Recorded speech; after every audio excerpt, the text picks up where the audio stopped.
بسم الآب والابن والروح القدس، إله واحد آمين. أهلا بيكم في قناة البطل الروماني.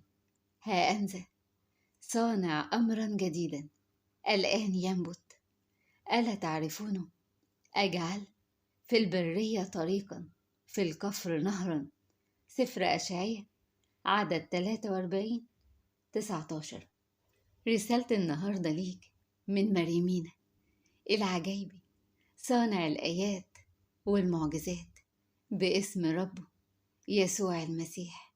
جاي بعيده بيطمنك برسالة حلوة وبيقولك استبشر خير، اللي جاي فرح وخير كتير، ده قريب جدا.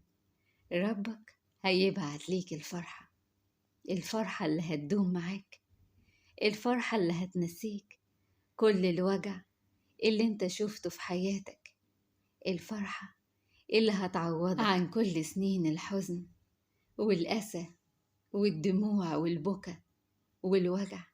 ما تخافش، ربك مش هيسيبك مهما كان حالك، ومهما كانت التجربة اللي انت بتمر بيها، ومهما كانت مشكلتك هيبعت ليك الحل، هيبعت ليك المخرج. شوف وعده ليك النهاردة ايه؟ ها أنذا صانع أمرا جديدا. شايف النهاردة رب المجد بيقولك ايه؟ بيقولك انه هيصنع معاك امر جديد، هيصنع معاك العجب، هيصنع معاك المعجزة اللي انت نفسك فيها، هيصنع معاك الآيات وأمر جديد لم يكن في الحسبان. اطمن، ما تخافش، مهما كان الحال ربك هيفرحك وهيدبر الأمر على أحسن حاجة. مهما كان أمرك صعب ثق في إلهك، ما تشكش، امسك فيه، ما تبصش على الواقع الصعب اللي حواليك، ولا الأحداث المرعبة والأخبار اللي ما تطمنش.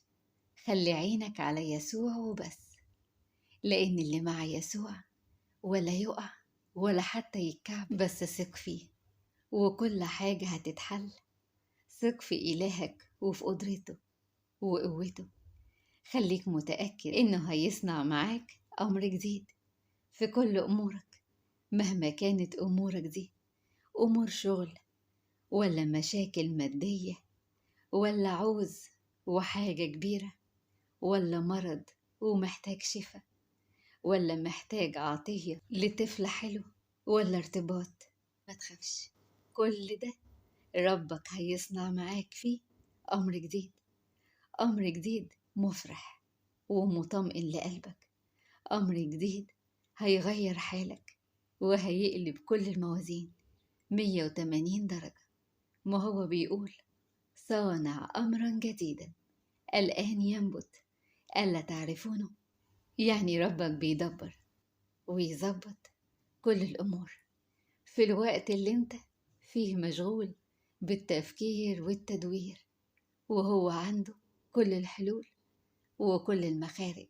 يعني ربك بيقولك اطمن على الآخر وسيب كل حاجة في ايديا، وانا هديلك اللي انت عايزه واكتر كمان.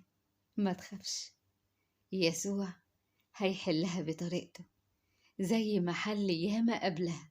بس اقعد مع نفسك كده وفكر نفسك بإلهك عمل معاك ايه قبل كده، هتلاقي ياما عمل معاك كتير، واللي انت فيه دلوقتي كمان هيصنع فيه العجب، وهينجيك وهيسترك وهيسندك، وهيبقى اللي جاي أحسن بكتير من كل اللي عدى وكل اللي فات.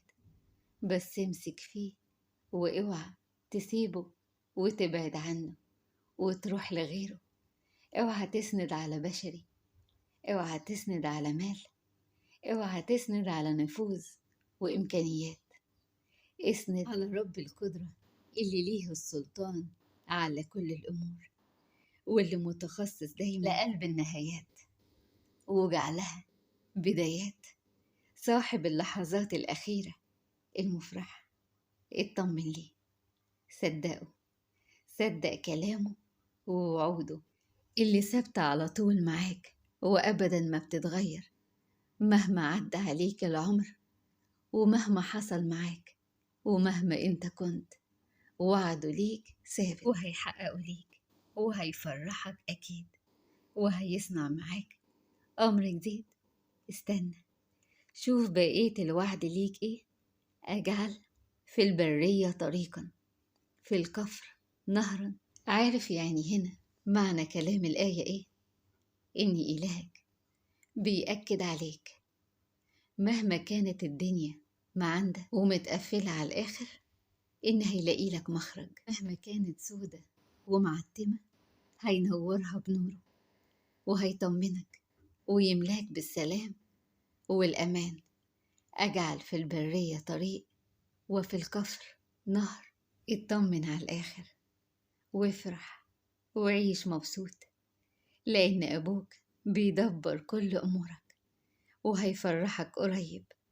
هيصنع معاك الآيات والمعجزات، وكل حاجة هتبقى أحلى بكتير من اللي في تصورك واللي انت بتتوقعه، لما هتستعجب من تدابير ربك وترتيباته المفرحة للقلوب.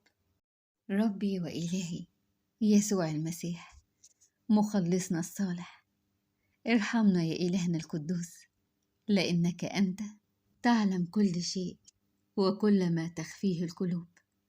ارحمنا واسندنا واسترنا ونجينا، امنحنا سلامك وأمانك اللي يفوق العقول. اعطي راحة لنفوسنا، اشفي أمراض أجسادنا وأرواحنا، عزي قلوبنا واعطي المعوزين، وحرر يا رب كل المقيدين من كل قيودهم.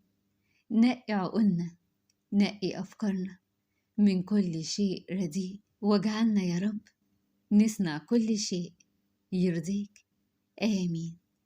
ربنا يفرح قلوبكم ويعطيكم سؤالكم، ويملى حياتكم بالأفراح والبركة والتعويضات الكتير، بشفاعة أم المعونة، أمنا الحنونة، أمنا العذراء مريم، وبشفاعة حبايبها الكتار قوي من الشهداء ومن القديسين وكل جيوش السمائيين، وبشفاعة العجايبي مريمينا صانع الآيات والمعجزات، وبشفاعة أمير الشهداء ماري جرجس الروماني سريع الندى، اللي مش بيتأخر عن أي حد يستنجد بيه وينده عليه ويقوله انجدني يا بطل يا ماري جرجس يا روماني.